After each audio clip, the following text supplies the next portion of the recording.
ရိုးမတောင်တန်းကြီးရဲ့လွန်မှာအင်ချေတရာခန်းလောက်သာရှိတဲ့ရွာလေးတစ်ရွာရှိခဲ့ပူပါတယ်။ဒီရွာလေးကမြို့ပြနဲ့လှမ်းဝေးသလိုတောင်နေဆင်းဆင်းကာယံထားတာကြောင့်ပြင်ပကဘာနဲ့လည်းအဆက်အသွယ်မရှိတော့တဲ့ရွာလေးတစ်ရွာလည်းဖြစ်ပါတယ်။ရှေးရခင်ကတော့တခြားဒေသတွေကိုတွာလာရှိကြပေမဲ့အချိန်ကြာလာတာနဲ့မျှခက်ခဲကြမ်းတမ်းလာတဲ့လမ်းမဆက်သွယ်ရေးကြောင့်ဒီနေ့ခေတ်မှာဆက်သွယ်ရကောင်းမှမသိကြတော့တာပေါ့။ရွာသူရွာသားတွေအနေနဲ့ကိုယ့်ရွာမှာပဲတောင်သူလို့လောက်ကင်ကြရင်နွားမမီရဲ့လုပ်ငန်းကိုပါတစ်ဖက်တစ်လမ်းကားတွေလောက်ကင်နေတာကြောင့်စားဝတ်နေရေးကဖူလုံနေတာထက်ကိုပိုရှန်နေခဲ့တာပါ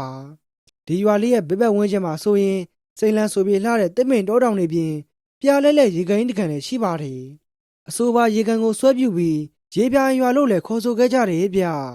ရွာသူရွာသားတွေမှာတောင်သူလုပ်ကိုလောက်ကင်ခဲ့ကြတယ်ဆိုပေမဲ့နွားမမီရဲ့လုပ်ငန်းကိုသာတွင်တွင်ကြဲကြဲလောက်ကင်နေခဲ့ကြတာပါရွာတွေကဆင်းရဲလှပါတယ်ဆိုတဲ့သူတောင်မှ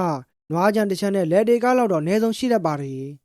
ဒါအပြင်တအိမ်နဲ့တအိမ်ခြံစည်းရိုးရဲ့လို့လည်းတသက်မတ်မရှိတာကြောင့်တယောက်နဲ့တယောက်သူသားရေးချမှာစီစီလုံးလုံးနေထိုင်ခဲ့ကြပါတယ်ရေပြာရွာလေးမှာဆိုရင်လေကားပေါင်းများစွာရှိကြတယ်ဆိုပေမဲ့အများစုကပြောင်းမင်းနေတာစိုက်ပျိုးတတ်ကြပါတယ်အကြောင်းကတော့ပြောင်းမင်းတချို့တစ်ဝက်ကိုနွားကြွေးပြီးကျန်တဲ့တစ်ဝက်ကိုတော့ရွာကိုမကြခဏလာတဲ့မြို့ဘဝကုန်းတဲ့ပွဲစားကြီးဥအောင်မြတ်ထံမှာရောင်းချကြလို့ပဲဖြစ်ပါတယ်ဒါပေမဲ့နွားတွေကိုတော့ဘယ်မှသွားရောက်စရာမလိုပဲကိုယ်တိုင်ကိုယ်ကြမဲဖော်ပြီးရွာသားချင်းချင်းမဲသားနဲ့ကိုမေစီချင်းဖယ်လှယ်ခဲ့ကြတာပါတကယ်တော့ဒီရွာလေးမှာငွေကြေးဆိုတာမရှိပဲတယောက်နဲ့တယောက်ပြည်စည်းချင်းဖယ်လှယ်တဲ့နီးနဲ့သာအယောင်းဝယ်ပြုလုပ်ခဲ့ကြတာဖြစ်ပါတယ်ဒါအပြင်အိမ်တိုင်းခြေတက်ရှည်တဲ့အိမ်လေးနဲ့သာနေထိုင်ကြပြီးစီးရဲချမ်းသာကွာမှုကကျင်းမြောင်းလှတယ်လို့ဆိုရမှာပါပြားလဲလဲရေကန်ကြီးနဲ့တူစိမ့်ဆုံနေတဲ့တစ်ပင်ကြီးတွေရွာသားတွေရဲ့ချင်းချင်းရိုင်းမဲ့ကူညီမှုတွေကြောင့်တရားလှပတယ်လို့ပြောနိုင်ပေမဲ့ရွာသားတွေမှာအမဲဖျက်တဲ့လုပ်ကိုသာလောက်ကင်နေတာကြောင့်အာကုစုနဲ့မကင်းတာကတော့မှန်ပါပဲတက်ပြတ်ထားတဲ့မဲသားညီနှံ့တွေကရွာပင်မတ်တီကိုနန်းစော်နေတာကြောင့်ဘယ်သူကမှတော့သူတို့ရွာတွေကိုဝင်ကျင်မှမထင်ပါဘူးဒါပေမဲ့လို့ရေပြိုင်ရွာသားတွေကတော့ကိုထင်းရင်ဂရေရွှေနှန်းဆိုလိုမျိုးသူတို့ဘွားနဲ့သူတို့เจ้าနဲ့သူတို့တသက်ရပဲရှိနေခဲ့တယ်ဗ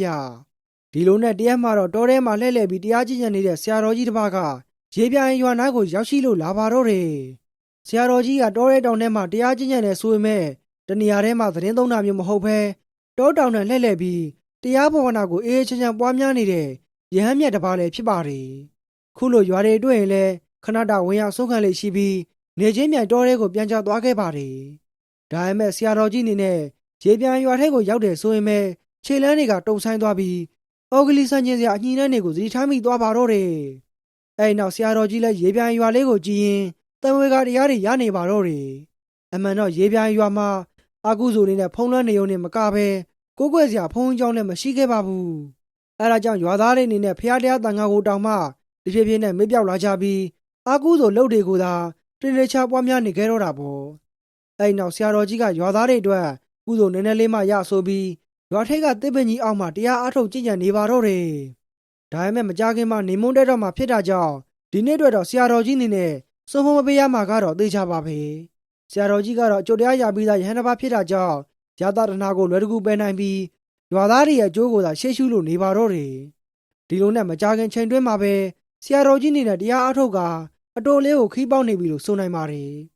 ခုချိန်မှာဆိုရင်တော့ဆရာတော်ကြီးအနေနဲ့ရွာသားတွေရဲ့အာကုစုနဲ့သူ့ချိုးမှကြုံမဲ့ဆိုတဲ့သူတွေကိုစိတ်ရအောင်ထဲမှာခံစားလို့ရနေခဲ့ပါပြီနောက်ထပ်ဆရာတော်ကြီးသိလိုက်ရတာတစ်ခုကရွာသားတွေအနေနဲ့သူတို့ပြုလုပ်ခဲ့တဲ့အာကုစုကံတွေကြောင့်မကြခင်မှာကတ်ဆိုးကြီးတစ်ခုကြောက်တော့မယ်ဆိုတာပါပဲဒီချိန်မှာဆိုရင်မဲ့ခလောက်တန်တရညညနဲ့နွားလက်တစီကဆရာတော်ကြီးသတင်းသုံးနေတဲ့နေရာကိုရောက်လာခဲ့ပါတယ်အဆိုပါလဲကိုမောင်းနေလာသူကမျိုးမောင်ဆိုတဲ့ရေပြိုင်ရွာသားတယောက်ဖြစ်ပြီးတောတွေကပြောင်းမင်းတွေကိုခုတ်ပြီးရွာထဲကိုပြန်လဲတည်ဆောင်လာခဲ့တာပါမျိုးမောင်တယောက်ရွာထဲမှာတရားကြည့်ကြနေတဲ့ဆရာတော်ကြီးကိုမြင်လိုက်ရတဲ့အခါဒေသကြီးညိုစိတ်တွေဖြစ်ပေါ်နေပါတော့တယ်အဲ့နောက်လှဲပေါ်ကနေဆရာတော်ကြီးကိုခုလိုရှောက်ထားမင်းမြင်လိုက်တော့တယ်ဗျဆရာတော်ကိုဒီနားမှာတခါမှမမြင်ဘူးပါဘူးဆရာတော်ဘယ်ရက်ကနေမှလာပါသလဲဒီခါမှတော့ဆရာတော်ကြီးကမျက်လုံးနှလုံးကိုဖွင့်လိုက်ပြီးညုံမောင်းကိုစိုက်ကြည့်နေရင်ခဏကြာမှတော့ခုလိုမွေးကြလိုက်ပါတယ်ဆရာတော်ကတောထဲတောင်ထဲမှာတရားအားထုတ်ကြင်ကြံနေတာပါခုဒီရွာလေးကိုရောက်လို့ရွာထိပ်မှာတရားကျင့်နေတာဒီရွာနဲ့ဘုန်းကြီးကရည်ဆက်ပါတယ်ကွယ်ဒီနေ့တော့မွန်းတဲ့ချိန်ကျော်သွားပြီမနေ့ဖြန်တော့ရွာလေးကိုလာပြီးဆုံးခံကြွတော်မူမယ်တကားကြီးရွာသူရွာသားတွေကိုပြောထားပေးပါဦးအဲ့နောက်တော့ညုံမောင်လည်းဆရာတော်ကိုနှုတ်ဆက်ပြီးရွာထဲကိုမောင်းလာခဲ့လိုက်တော့တယ်ဗျဆရာတော်ကြီးကတော့တရားအထုတ်ကြင်ကြံနေရင်အ အဆိုပါတစ်ပင်ကြီးအောက်မှာတင်ကြံနေခဲ့ပါတော့တယ်ခုချိန်မှာဆိုရင်တော့ညုံမောင်းရဲ့စိတ်ထဲမှာဆရာတော်ကြီးကိုကြည်ညိုတဲ့စိတ်တွေရောဝမ်းသာပီတိဖြစ်နေတဲ့စိတ်တွေရောပါဖြစ်ပေါ်နေခဲ့ပါပြီတကယ်တော့သူပါဝင်ရွာသားတိုင်းကယဟန်တန်ခါကိုမျက်မြင်မတွေ့ဘူးကြပါဘူးအဲဒါကြောင့်မနေ့ပြန်မှာဆိုရင်ဆရာတော်ကြီးကိုရွာသားတွေအားလုံးဖူးမြော်ခွင့်ရတော့မှာမို့သူ့ရဲ့ရင်ထဲမှာတိုင်းမသိဝမ်းသာလုံးစွန့်နေခဲ့တာပေါ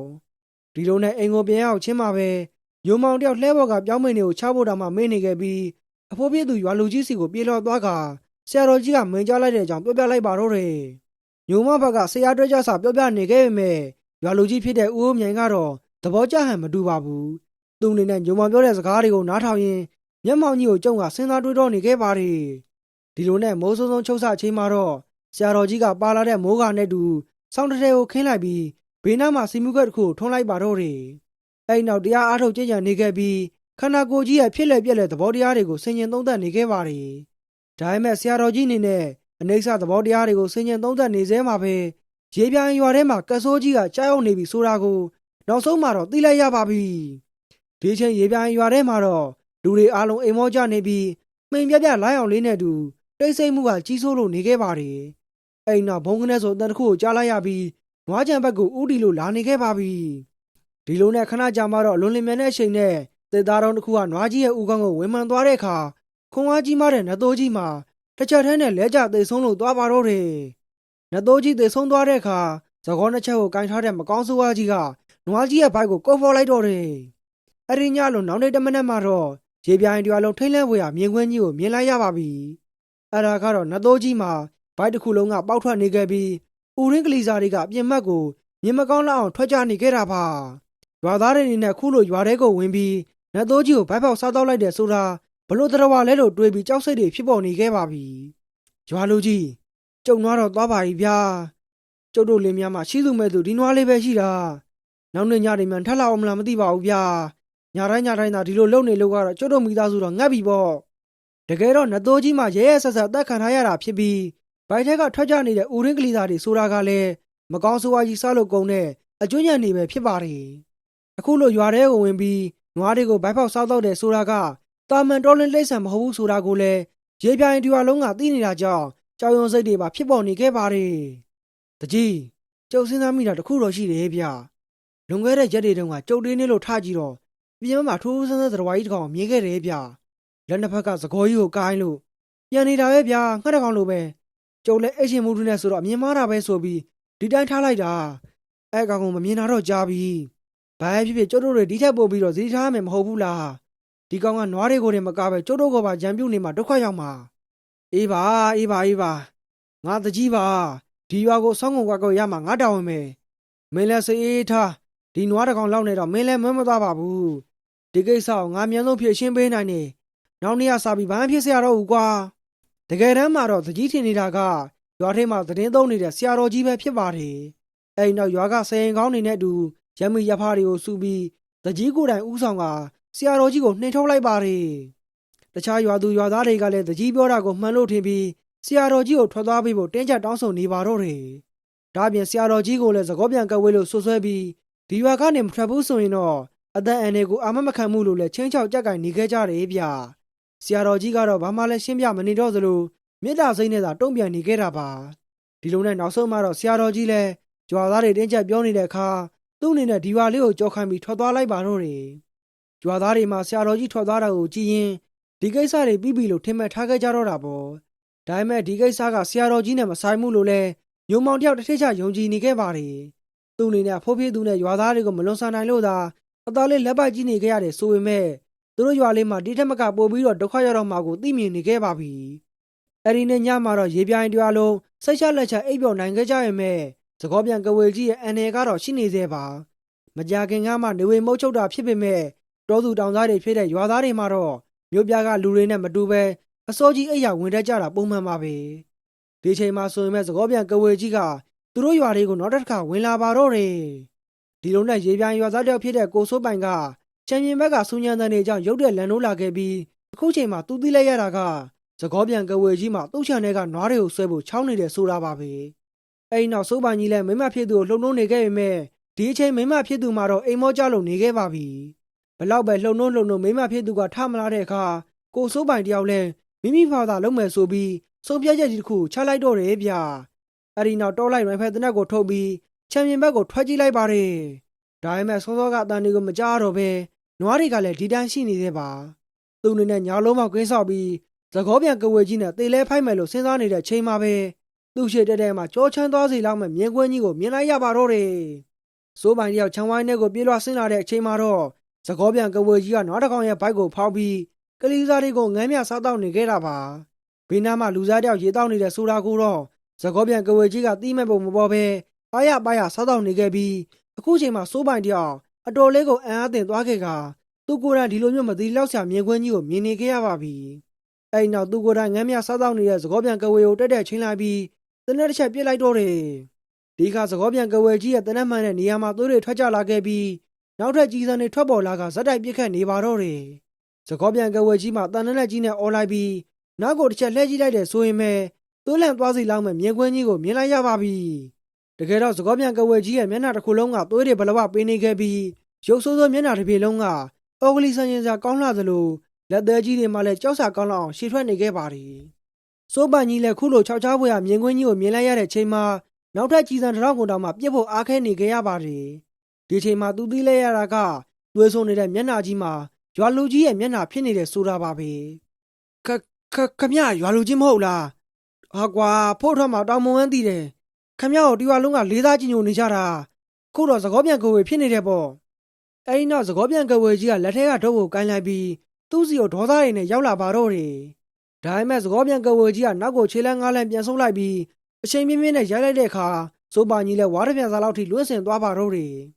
်စိုးပိုင်တယောက်ခုချိန်မှာကြာနာခဲ့ရပြီဖြစ်သလိုလက်ထဲကတနက်ကလည်းဝေးကိုလွှင့်စင်သွားခဲ့ပါပြီဒီလိုနဲ့စိုးပိုင်တယောက်သကောပြန်ကဝေကြီးကတိုက်ခိုက်မှုတွေကိုလူးလဲခန်းစားနေခဲ့ရပြီးခုခံနိုင်စွမ်းအားလည်းမရှိတော့ပါဘူးသကောပြန်ကဝေကြီးကတော့သူပစုလဲဆိုတာကိုတီးသွားတဲ့စိုးပိုင်ကိုလည်းအသေးသက်မဲ့ပုံစံမှာသကောပြန်ကဝေကြီးကတစ်ချက်ကန်လိုက်ယုံနဲ့စိုးပိုင်ခမရရှစ်ကိုဝါးနှပြန်စားလောက်ကာယာကြီးလွှင့်စင်သွားခဲ့ပြီးသူ့ရဲ့ခန္ဓာကိုယ်တစ်ခုလုံးလည်းကင်ပေါက်ခံထားရသလိုဖြစ်နေခဲ့ပါပြီအပြင်ဘက်ကဝေယုံတုံကဖြစ်နေတဲ့တန်တွေကိုတော့စိုးပိုင်ရဲ့ဇနီးရဲ့ဖြစ်သူကမသိချပဲခုထက်ထိအိမ်မောကြလို့ကောင်းနေသေးပါဒီအချိန်စိုးပိုင်တယောက်မှတော့တန်တောင်မှမထွက်နိုင်တော့တဲ့အထိဖြစ်နေပြီးဒဏ်ရာရည်ထက်ထက်ရနေခဲ့ပါပြီသူ့အနေနဲ့သကောပြန်ကဝေကြီးကိုပြန်ချဖို့ကဘလုံးမဖြစ်နိုင်တော့သလိုထားပြီးပြေးရအောင်ကလည်းကြာနာထားတာကြောင့်မတ်တက်ရဖို့ကိုတောင်မှနိုင်ဖြစ်နေခဲ့ရပါတယ်စိုးပိုင်တယောက်ဘလုံးမလုံနိုင်တော့တဲ့အချိန်မှာသကောပြန်ကဝေကြီးကသူ့စီကိုတလန်းချင်းရှောက်လာနေခဲ့ပြီးမကြခင်မှာဘိုက်ပေါက်စားတော့မှဖြစ်ပါတယ်ဒီလိုနဲ့ကဝေကြီးနားကိုရောက်တဲ့အခါစိုးပိုင်လည်းမဖြစ်တော့ဘူးဆိုပြီးအတင်းကုန်းယုံပြန်ထကဒဏ်ရာတွေကြားထဲကနေမဖြစ်ဖြစ်တဲ့နည်းနဲ့ထွက်ပြေးသွားပါတော့တယ်ဒါပေမဲ့ကဝေကြီးရဲ့ရန်ကနေခဏလွတ်မြောက်ခဲ့တဲ့ဆိုရင်မဲ့သူ့အနေနဲ့ခိုးချိန်မှာဒဏ်ရာပြင်းထန်ရထားသလိုခြေထောက်တစ်ဖက်ကလည်းနားနေတာကြောင့်ထော်ကျိုးနဲ့ထွက်ပြေးနေကြရတာပါအဲဒါကြောင့်တစ်ခါခွန်ရင်ဝါရပြန်စားလောက်ထိကိုရောက်တဲ့ကဝေကြီးရဲ့လက်ထက်ကနေလွတ်မြောက်ဖို့ဆိုတာကအတော်လေးကိုရုန်းကန်ရအောင်ပါဒီလိုမျိုးပြင်ပမှာရုံးရင်ဆန်ကပ်ဖြစ်နေကြရင်မဲ့စိုးပိုင်ရဲ့ဇနီးတဲ့ပါဝင်တရွာလုံးဒီဖြစ်ပျက်တွေကိုဘယ်သူမှမသိခဲ့ကြပါဘူးအခုချိန်စိုးပိုင်ကြီးမှာတော့ခြေထောက်တစ်ဖက်ထော်ကျိုးနဲ့တော်လေးကိုဝင်နေခဲ့ပါပြီသူ့အနေနဲ့နောက်ကနေတဲကြီးမိမလာအောင်ကလည်းရက်ကန်နဲ့ပြင်းနေခဲ့ရတော့တယ်ဗျဒါပေမဲ့အခုချိန်မှာဆိုရင်ငှက်တစ်ကောင်လိုမျိုးပြန်ပြီးလိုက်လာတဲ့သကောပြန်ကဝေကြီးကသူ့နဲ့နီးဆုံးကိုရောက်လာပြီးမကြခင်မှာမှီလာတော့မှဖြစ်ပါတယ်စိုးပိုင်တယောက်တကုံပြင်းနေတယ်ဆိုပေမဲ့သကောပြန်ကဝေကြီးရဲ့လက်ကနေလုံးလန်းကတော့ရှိမှမထင်တော့ပါဘူးအဲဒီနောက်သကောပြန်ကဝေကြီးကစိုးပိုင်ရဲ့ခေါင်းပေါ်တဲ့ကိုပြန်လိုက်ပြီးအခုလိုသတိပေးစကားပြောလိုက်တော့တယ်ဟေးကောင်စိုးပိုင်မင်းငါတကြီးလက်ကနေလွတ်မဲ့ထင်နေလားကွာမင်းမြဖမ်းခံလိုက်မဟုတ်ရင်အသေးဆုံးနဲ့သေရလိမ့်မယ်ညင်သာသာသေခြင်းလားစိုးဝါသေခြင်းလားကတော့မင်းမသာမင်းမဲ့စဉ်းစားပါသကောပြန်ကဝေကြီးကအဲ့ဒီလိုချင်းချောက်စကားပြောလိုက်ပေမဲ့စိုးပိုင်ကတော့လုံးဝရှုံးပေးခြင်းတဲ့ပုံစံမပေါ်ပဲမြန်နိုင်သမျှမြန်အောင်ခြေလန်းတွေကိုရှင်တင်လိုက်ပါတော့တယ်ဒါပေမဲ့ငှက်တစ်ကောင်လိုပြန်သားနိုင်တဲ့သကောပြန်ကဝေကြီးကတောင်မှတစ်ချက်ခတ်လိုက်ရုံနဲ့သူ့ကောင်းမကိုရောက်လာခဲ့ပါပြီဒီချိန်မှာပဲစိုးပိုင်တယောက်တစ်ပင်ငုတ်တုံနဲ့တိုက်မိပြီးရှေ့ကိုပက်လက်လဲကျသွားပါတယ်အခုချိန်မှာဆိုရင်တော့စိုးပိုင်ကြီးလည်းဘလုံးမပြန်ဖထားနိုင်တော့ပဲမကြခင်မှာသကောပြန်ကဝေကြီးကလက်ချက်နဲ့သေရတော့မယ်ဆိုတာကိုသိနေခဲ့ပါပြီသူ့အနေနဲ့တဝါလုံးပြုတ်ခဲ့တဲ့ကောင်းမှုကုသိုလ်တွေကိုပြန်လည်မြင်ရပြီးဘွားဦးကောင်းသာဆူတောင်းနေရပါတော့တယ်အဲ့နောက်သကောပြန်ကဝေကြီးကအာရပါရရဲမောလိုက်ပြီးလဲကျနေတဲ့စိုးပိုင်စီကိုပြန်တန်းလို့လာခဲ့ပါပြီသူ့အနေနဲ့မကြခင်မှာစိုးပိုင်ရဲ့ဘိုက်ကိုဖောက်ပြီးဦးရင်းကလေးစားတွေကိုစိမ့်လိုက်စားရတော့မှမို့တဟုံတို့ပြည့်စင်လို့လာခဲ့ပါတယ်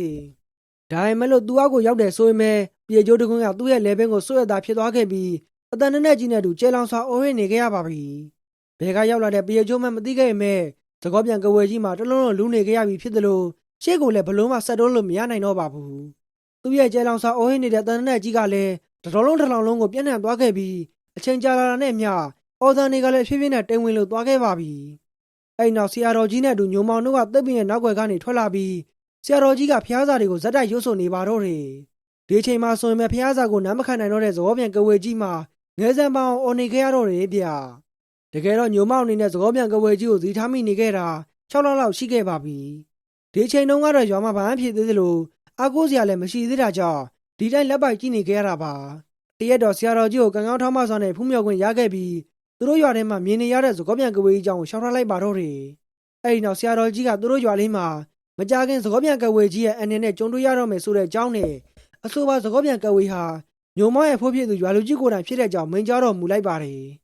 ်တကားကြီးအဖိုးကဲတင်ဖို့ကဖုန်းကြီးကိုယ်တိုင်လှုပ်ပေးမှဖြစ်တော့မယ်ဒီနေ့ညကစပြီးတကားကြီးတို့ရွာမှာထူးခြားခြားစဖြစ်တော့မယ်ဒါပေမဲ့တကားကြီးစိတ်မူပါနဲ့ဖုန်းကြီးကိုယ်တိုင်တကားကြီးရဲ့ဖိုးကိုရောတရွာလုံးကိုပါကဲတင်ပေးပါမယ်ညိုမောင်ပြန်သွားပြီးရဲ့အဲ့နေညနေခင်းမှာတော့ရွာလူကြီးအိုးမြန်ကိုယ်တိုင်ဆရာတော်ကြီးသတင်းသုံးနေတဲ့နေရာကိုရောက်လာပြီးဆရာတော်ကြီးကိုဒုက္ခပေးဖို့ကြံစီခဲ့ရမယ်ဘလို့မှရမြောက်ခဲ့တာကြောင့်သူ့အနေနဲ့လက်လျှော့လိုက်ရပါတယ်ဒါပေမဲ့ဆရာတော်ကြီးကိုလည်းဒီရွာကနေပတ်ထုတ်နိုင်ပြီးသူကိုယ်တိုင်လည်းရွာသားတွေကိုဒုက္ခပေးနိုင်အောင်အဲ့ဒီနေ့ညမှာပဲနွားတကောင်ကိုတပ်ဖြတ်ကဦးတွေကိုစိမ့်လိုက်ထုတ်ပြီးစားပြစ်လိုက်ပါတော့တယ်နောက်နေ့တရက်မှာတော့ရွာသားတွေအလုံးထင်းမြင်လွဲမအောင်လှုပ်ကြံဖမ်းတီးလိုက်ပြီးဆရာတော်ကြီးကိုလည်းရွာကနေပြီးတိုင်းနှင်ထုတ်ပြစ်လိုက်ပါတော့တယ်ရေပြိုင်ရွာသားတွေကလည်းတကူဆိုတကြီးကိုသာရွာရဲ့အကြီးဆုံးလူကြီးတစ်ယောက်ဖြစ်သတ်မှတ်ထားတာကြောင့်တကြီးပြောတဲ့စကားတွေကိုယုံကြည်ခဲ့ကြတော့တာပေါ့ဒီဖြစ်ပျက်တွေကိုစိတ်အောင်ထဲမှာမြင်နေရတဲ့ဆရာတော်ကြီးကတော့တကြီးတစ်ယောက်ဘာလဲဆိုတာကိုစောကြီးကသိနေခဲ့ပါပြီတကယ်တော့တကြီးကိုယ်တိုင်သကောပြန်ကဝေကြီးပြူစားတာကိုခံနေရပြီးသူ့ရဲ့ခန္ဓာကိုယ်ထဲမှာလည်းသကောပြန်ကဝေကြီးကနေထိုင်နေတာဖြစ်ပါတယ်သူအနေနဲ့တကြီးကိုအသုံးချပြီးတီဝါလုံးကိုတတ်စားဖို့ဆန္ဒရှိနေခဲ့တာပါဒီလိုနဲ့နောက်ဆုံးမှာတော့သကောပြန်ကဝေကြီးမှာမြေပြင်ပေါ်ကိုဘိုင်းကနေလဲကျသွားခဲ့ပြီးစိုးစိုးဝါးဝါတန်ကြီးကလည်းနားစီကွက်မဲ့တော့ထပ်ပေါ်လို့လာပါတော့တယ်အဲ့နောက်ခန္ဓာကိုယ်တစ်ခုလုံးလှုပ်လှုပ်ရဖြစ်လာပြီးတကြီးရဲ့ခန္ဓာကိုယ်ကလည်းပြင်ဘက်ကိုထွက်လာခဲ့ပါပြီတကြီးတယောက်လည်းပြပြသလဲနဲ့ထွက်လာပြီးသကောပြန်ကဝေကိုကြည့်ကကြောက်လန့်နေကြဖြစ်နေခဲ့ရပါတယ်အဲ့နောက်တော့သူကိုယ်တိုင်လည်းပါဇက်ကနေမကောင်းဆိုးဝါးကြီးလိုအော်ကမေးလဲသွားပါတော့တယ်အခုဆိုရင်သကောပြန်ကဝေကြီးမှာပုံအောင်စရာခန္ဓာကိုယ်လည်းမရှိတော့ပဲလယ်ဘင်းမှာလည်းပြေကျိုးဆွန့်ကြောင့်ပြေးခွင့်သာမနေခဲ့ပါဘူးဒီလိုနဲ့နောက်ဆုံးမှာတော့ဆရာတော်ကြီးရဲ့ဖျားစာကြောင့်သကောပြန်ကြီးလည်းဘွားတစ်ပါးကိုကူးပြောင်းသွားခဲ့ပြီးခန္ဓာကိုယ်မှာတော့မီးလောင်ကျွမ်းလို့သွားပါတော့တယ်သကောပြန်ကဝေကြီးရဲ့ဘွားအဆုံးသက်ကတော့မီးကျွမ်းသိဆုံးခဲ့ရသလိုသူ့အနေနဲ့ဒီမကောင်းတဲ့တက်ပညာတွေကြောင့်အဝေးစီငဲမှာခံရဥမာကတော့မှန်ပါပဲနောက်တနေ့မနက်ခင်းမှာတော့ရေပြိုင်တရွာလုံးမင်းညကဖြစ်ပျက်တွေကိုတယောက်နဲ့တယောက်ပြောဆိုနေခဲ့ကြပါတယ်အရင်ကမတွေ့ဘူးမကြုံဘူးတဲ့အကြောင်းအရာတွေမို့ရွာသားတွေတော့ထူးဆန်းဆန်းဖြစ်နေခဲ့ပါတယ်တကြီးကိုယ်တိုင်ကလည်းမင်းညကဖြစ်ပျက်တွေနဲ့ပတ်သက်ပြီးသူကိုယ်တိုင်ရွာသားတွေကိုတဆင့်ပြန်လဲနားချပါတော့တယ်ဒါအပြင်ဆရာတော်ကြီးကိုလည်းကျေးဇူးတင်ကြောင်းနဲ့ရွာသားတွေကိုလည်းဆရာတော်ကြီးကိုကိုယ်ွယ်စီးခဲ့ကြဖို့တိုက်တွန်းလိုက်ပါတယ်အဲ့နောက်ရွာသားတွေကိုစီယုံပြီးအမဲဖျက်တဲ့လုပ်ကိုတစ်သက်လုံးဆွန့်လွတ်လိုက်ပါတော့တယ်ဆရာတော်ကြီးကတော့ရွာသားတွေအနေနဲ့ခုလိုအာကုသိုလ်လုပ်တွေကိုဆွန့်လွတ်လိုက်လို့တာရု3ချိန်ခေါ်ဆိုလိုက်ပြီးဒီရွာတဲ့ပထမဆုံးတရားတော်ကိုစတင်ဟောကြားလိုက်ပါတော့တယ်ဆရာတော်ကြီးရဲ့တရားကိုနာကြားပြီးတဲ့အခါရွာသားတွေအားလုံးစုပေါင်းပြီးဆရာတော်ကြီးအနေနဲ့သူတို့ရွာလေးမှာကြောင်းထိုင်ပေးဖို့ဝိုင်းဝန်းလျှောက်ထားခဲ့ကြပါတယ်ဒါပေမဲ့ဆရာတော်ကြီးကတော့လောဘဒေါသမောဟတွေနဲ့ပြည့်နေတဲ့လူတွေကြားထဲမှာနေဖို့ဆန္ဒမရှိဘဲတောထဲမှာသာအေးအေးချမ်းချမ်းတရားအားထုတ်ဖို့ဆန္ဒရှိနေခဲ့ပါတယ်နောက်နေ့တရက်မှာတော့ဆရာတော်ကြီးလည်းရေပြိုင်ရွာလေးကိုကြောက်ခိုင်းရင်တောထဲကိုပြန်လဲကြွားချစ်တော်မူသွားပါတော့တယ်ဆရာတော်ကြီးအနေနဲ့ဘယ်ရက်တွေကိုသွားပြီးဘာတွေလုပ်နေတယ်ဆိုတာကိုတော့ရေပြိုင်ရွာသားတွေလည်းမသိတော့သလိုဘယ်သူမှလည်းသိမှာမဟုတ်တော့ပါဘူးအဲ့ဒီနေ့ကစားလို့နောက်ဘယ်တော့ခါမှရေပြိုင်ရွာလေးကိုပြန်မလာခဲ့တော့ဘူးဆိုပေမဲ့နိဗ္ဗာန်လုံးကိုခေးဆက်နေမှာကတော့မှန်ပါပဲဒီကနေ့ရဲ့နွားသက်တဲ့ရွာနဲ့သကောပြန်ကဝေဇလန်းလေးကတော့ဒီမှာပြီးဆုံးလို့သွားခဲ့ပါပြီအားပေးခဲ့တဲ့တယောက်ချင်းစီတိုင်းကိုထူးပဲကျေးဇူးတင်ရှိပါတယ်